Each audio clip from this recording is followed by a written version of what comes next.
আজ শাশুড়ি মা গেল জামাইয়ের উপরে ভীষণ রেগে।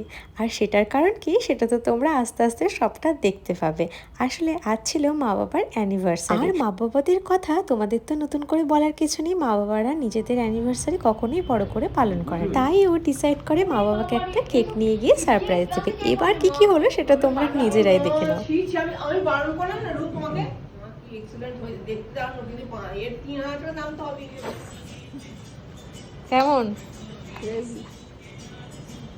ভালো লাগলো? মা বাবা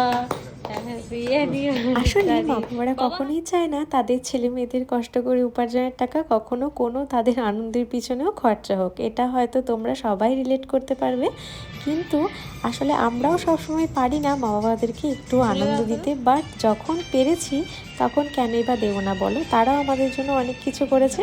তো আজকের ব্লগটা এখানেই শেষ করলাম, কেমন লাগলো জানিও। টাটা।